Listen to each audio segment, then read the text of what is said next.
ভিডিঅ'টোৰ যোগেদি দিব বিচাৰিছোঁ DEEৰ অধীনৰ LPP 4500টা পদৰ এটা গুৰুত্বপূৰ্ণ আপডেট আজি প্ৰকাশ পাব। এই 4500টা পদৰ প্ৰভিশ্যনেল মেৰিট অৰ্থাৎ প্ৰভিশ্যনেল মেৰিট লিষ্ট প্ৰকাশ নাপায় প্ৰাৰ্থীসকলৰ প্ৰভিশ্যনেল যিটো ৰিজাল্ট ঘোষণা হ'ব আৰু ইয়াৰ লগতে এই প্ৰাৰ্থীসকলৰ কাট off marks district wise category wise প্ৰকাশ পাব।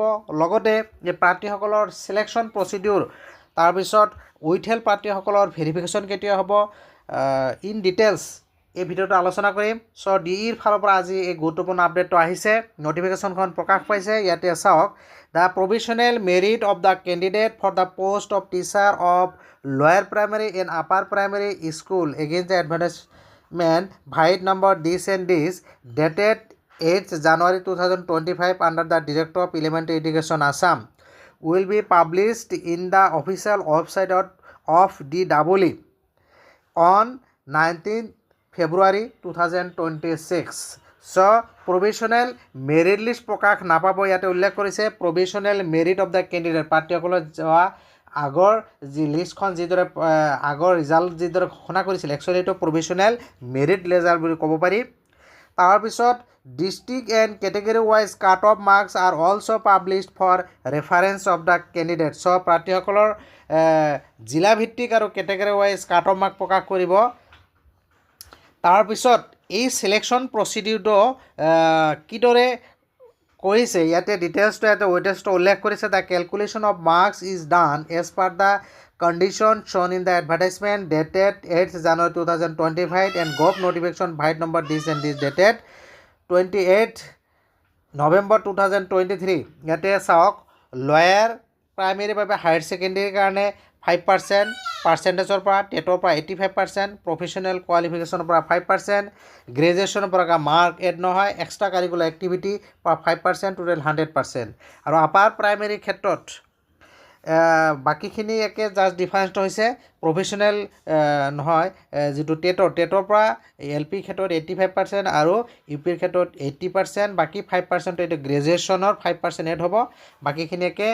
চ' এই প্ৰভিশ্যনেল মেৰিটখন প্ৰস্তুত কৰিছে যি অনলাইন ডকুমেণ্ট ছাবমিট কৰিছে, তাৰপিছত যি ফিজিকেল ডকুমেণ্টছ ভেৰিফিকেশ্যন হৈ গ'ল সেইখিনিৰ ওপৰত বেছ কৰি আৰু ইয়াৰ লগত যদি কোনোবা মিছমেচ হৈছে তেনেহ'লে প্ৰাৰ্থীসকলৰ কেণ্ডিডেচাৰ কেঞ্চেল হ'ব বুলি উল্লেখ কৰিছে। তাৰপিছৰ এইটো 8 নম্বৰটো হৈছে আপোনাৰ কি হ'ব, প্ৰাৰ্থীসকলৰ কি হ'ব বেক অফিচ ভেৰিফিকেশ্যন হ'ব বুলি উল্লেখ কৰিছে। তাৰপিছত 9 নম্বৰ পইণ্টটো চাওক, this provisional merit list will be automatically get cancel once the next provisional merit or final selection is published.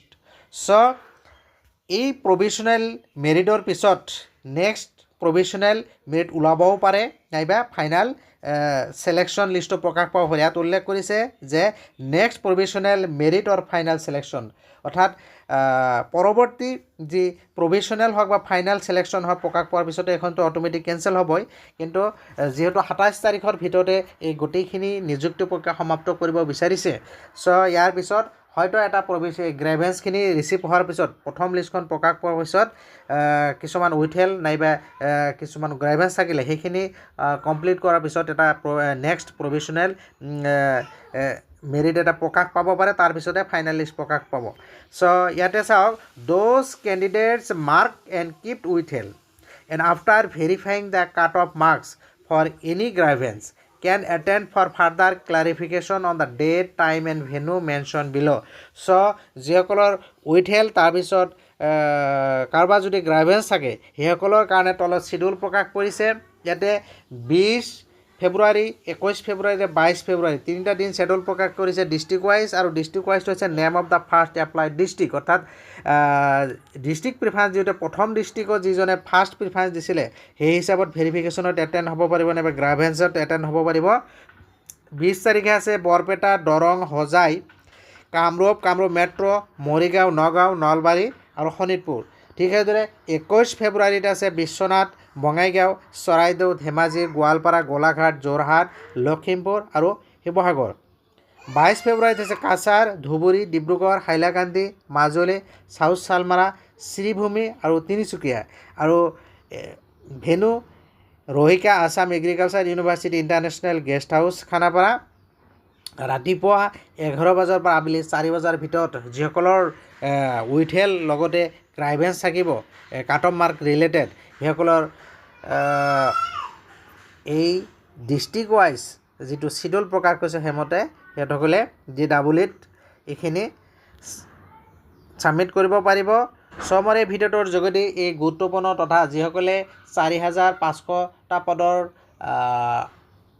প্ৰাৰ্থী অৰ্থাৎ চাকৰিৰ বাবে অধীৰ অপেক্ষাৰে ৰৈ আছে যে ইলেকশ্যনৰ আগত নিযুক্তি পাবনে নাই, ইতিমধ্যে মুখ্যমন্ত্ৰী ঘোষণা কৰাৰ দৰেই প্ৰচেছবিলাক বা কামবিলাক আগবাঢ়িছে। নিশ্চিতভাৱে এই নিৰ্বাচনৰ আগতেই এই প্ৰাৰ্থীসকলে নিযুক্তি পোৱাৰ পূৰ্ণ সম্ভাৱনা আছে আৰু লিষ্ট প্ৰকাশ পাইছে। ইয়াৰ পিছতে হয়তো এটা প্ৰভিশ্যনেল লিষ্ট প্ৰকাশ পাব বা প্ৰভিশ্যনেল ৰিজাল্ট প্ৰকাশ পাব, তাৰপিছতে ফাইনেল ৰিজাল্ট ঘোষণা হ'ব। মই এই ভিডিঅ'টোৰ যোগেদি গুৰুত্বপূৰ্ণ খবৰটো জনালোঁ। ভিডিঅ'টো ভাল লাগিলে লাইক আৰু শ্বেয়াৰ কৰিব আৰু এনেকুৱা ধৰণৰ গুৰুত্বপূৰ্ণ বাতৰিৰ বাবে যিসকলে চেনেলটো ছাবস্ক্ৰাইব কৰা নাই চেনেলটো ছাবস্ক্ৰাইব কৰি ন'টিফিকেশ্যন বেলটো অল কৰি দিব। Thank U.